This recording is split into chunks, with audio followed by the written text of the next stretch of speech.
Hello दोस्तों। कुछ लोगों को दिक्कत होती है प्लानिंग योजनाएं याद करने में। एक क्वेश्चन हर एग्ज़ाम में आता है कि कौन सी योजना किस राज्य से संबंधित है या उस योजना का कोई लाभ। तो अब पढ़े नहीं हैं तो छोड़ना पड़ता है। आज हम आप लोगों को बताते हैं कि कैसे आप पढ़ा करो। देखो, मान लो 30 सेकंड आपको लगते हैं, कोई एक योजना उठाओ। मान लो अभ्युदय योजना आपने उठाई। अब अभ्युदय योजना के बारे में आप इतना तो पढ़ोगे कि ये किससे संबंधित है, तो ये कोचिंग से संबंधित है। भाई कोचिंग दी जा रही है, मान लो पेपर पढ़ रहे हो आप, तो है ना। और फिर यूपी सरकार ने, तो जब आप इतना पढ़ रहे हो तो इसके बारे में 60 सेकंड निकाल के थोड़ा और पढ़ लो। उसी दिन से आपको योजनाएं सब एकदम से तैयार होने लगेंगी। आज जैसे हम कुछ योजनाएं आपको बता रहे हैं। पहली योजना तो भाई मेन इम्पोर्टेंट कुछ स्टेट्स की बता रहे हैं। जैसे पहली तो अभ्युदय योजना ही है, ठीक है। अभ्युदय योजना में क्या कि इसमें जो माइनॉरिटी के लोग हैं उनको फ्री कोचिंग दी जा रही है। हमारे मुख्यमंत्री माननीय श्री योगी आदित्यनाथ जी ने इस योजना का शुभारंभ किया और इसमें IAS PCS यानी कि UPSC से लेकर के और ग्रेड C और D तक की कोचिंग उपलब्ध कराई जाएगी, ठीक है। तो पहला तो आपका ये हो गया, किससे संबंधित है, यूपी से, है ना। इसमें कोचिंग दी जाएगी। दूसरी योजना जो अच्छी लगी या मुझे लगता है थोड़ी सी चर्चा में रही, उसको है सस्ती किराए की आवास योजना। तो सस्ती किराए की आवास योजना का मतलब नाम से ही पता लगाओ क्या मतलब है इसका। मतलब ये है कि इसमें जो सरकारी बिल्डिंग हैं, है ना, जो सरकार के द्वारा बनवाई जाती हैं, वो बिल्डिंग्स खाली पड़ी हैं। और देखा जाए तो एक स्टेट की लगभग 20% जनसंख्या ऐसी होती है जिसके पास घर नहीं होता रहने को। तो उसको गवर्नमेंट ने एक स्कीम बनाई कि इस जनसंख्या को हम लोग आवास देंगे। और भाई ये लोग करते क्या हैं, ये लोग बहुत ज़्यादा 100 रुपये या 200 रुपये की दिहाड़ी मजदूरी, अब उसमें इनको घर भी चलाना। तो उसके लिए क्या, तो उसके लिए इन्होंने पूरा ही नाम इसलिए एक योजना चला दी कि सस्ती किराए की आवास योजना, ठीक है। इसमें बड़े बड़े बिल्डर्स से संपर्क करके जो पहले से बनी थी उनको तो उठा दिया गया किराए पे सरकार की तरफ से, और जो नई बन रही हैं यानी कि 2023 तक का लक्ष्य है कि जो नई बन जाएंगी उनको भी हम लोग इन्हीं लोगों को सस्ते किराए पे दे देंगे। फिर उसके बाद में जो तीसरी योजना हमें बढ़िया लगी वो है किसान कल्याण। कंफ्यूज मत हुआ करो ना, थोड़ा अगर उसके बारे में नॉलेज ले लोगे तो कोई दिक्कत, भाई 60 सेकंड एक्स्ट्रा देके कोई चीज़ दिमाग में बैठ रही है तो दे दिया करो। तो 10 सेकंड में किसी आर्टिकल में पढ़ लो तो फिर कन्फ्यूजन तो होगा ही, और वही 1 मिनट एक्स्ट्रा दे के उसके बारे में डिटेल ले लो, बात ख़त्म। तो किसान कल्याण जो मिशन है ये भी हमारे यूपी गवर्नमेंट ने शुरू करी है। इसमें लगभग यूपी के सभी विधानसभा जो क्षेत्र हैं उनके जो किसान हैं उनकी आय को दुगना करना। कहने का मतलब क्या है, कहने का मतलब है कि कृषि कार्य में गवर्नमेंट की तरफ से थोड़ा इंटरेस्ट लिया जाएगा और किसानों को लगभग थोड़ा सा जितना हो सकेगा गवर्नमेंट की तरफ से उतना उनको स्वावलंबन दिया जाएगा, जिससे कि वो अच्छे से खेती करें और उनकी आय जो है वो दुगनी हो जाए। इसके लिए शुरुआत की गई थी किसान कल्याण मिशन की, ठीक है। अच्छा, फिर उसके बाद में दूसरा स्टेट जो है वो है राजस्थान।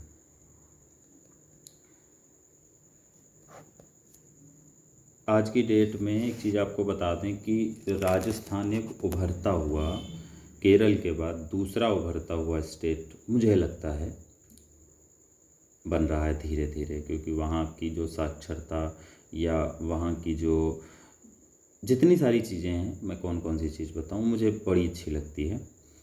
तो अब राजस्थान की बात करेंगे तो राजस्थान में कुछ चीज़ें शुरू की जा रही हैं, जैसे अनुप्रति कोचिंग योजना। अनुप्रति कोचिंग योजना में वहाँ पे कुछ बालिकाओं ने सवाल उठाई गवर्नमेंट पे कि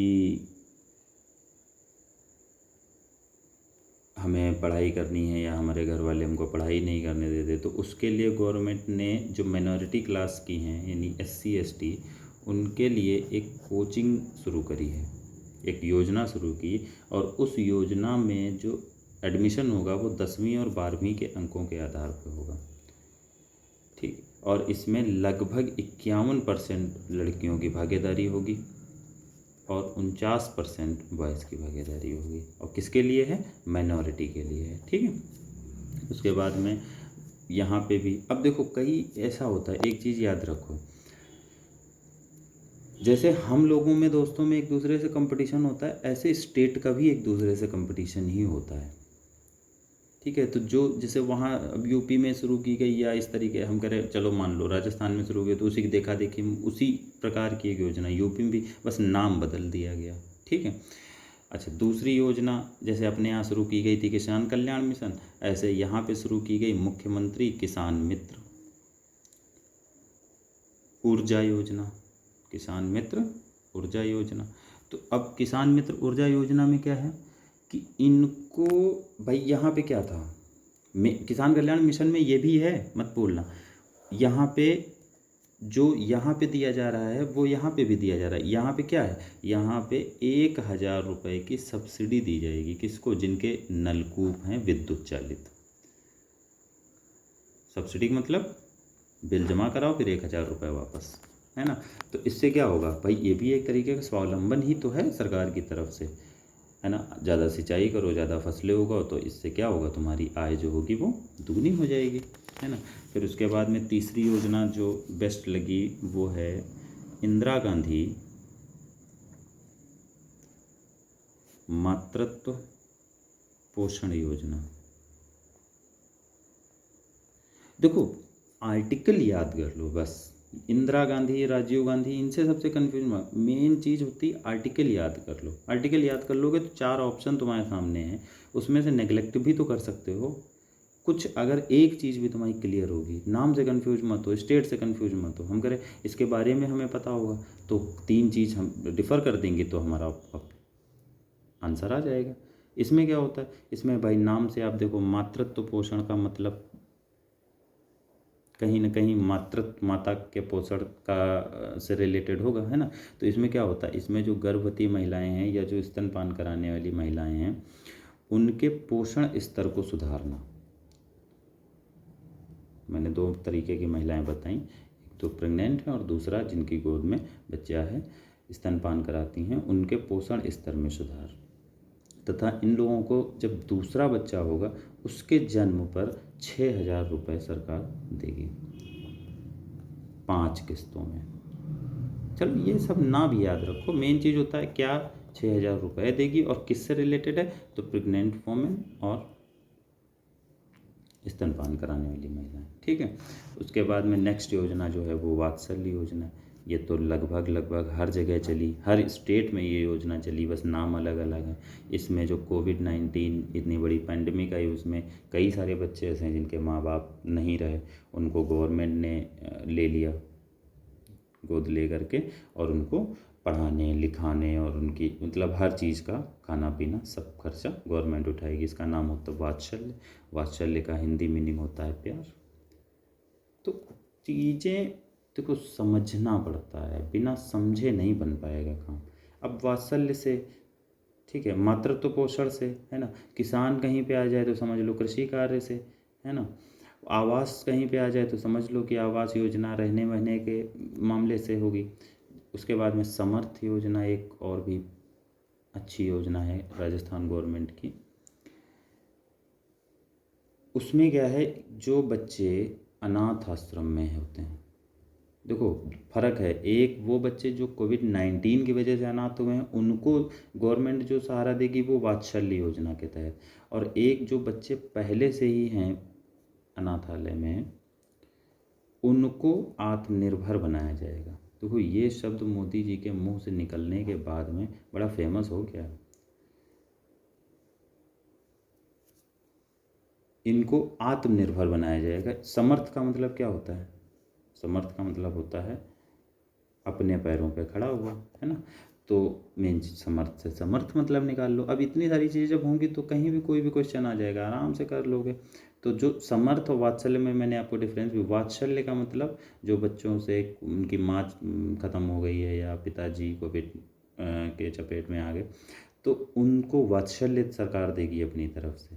और जो बच्चों का कोई नहीं है, बचपन में ही माता पिता नहीं रहे, उनको समर्थ बनाएगी राजस्थान गवर्नमेंट। मैंने आपको अभी कहा था कि जो राजस्थान गवर्नमेंट है बहुत तेज़ी से उभरने की कोशिश कर रहा है, और एक दिन ऐसा आएगा कि केरल से ऊपर नाम लिया जाएगा।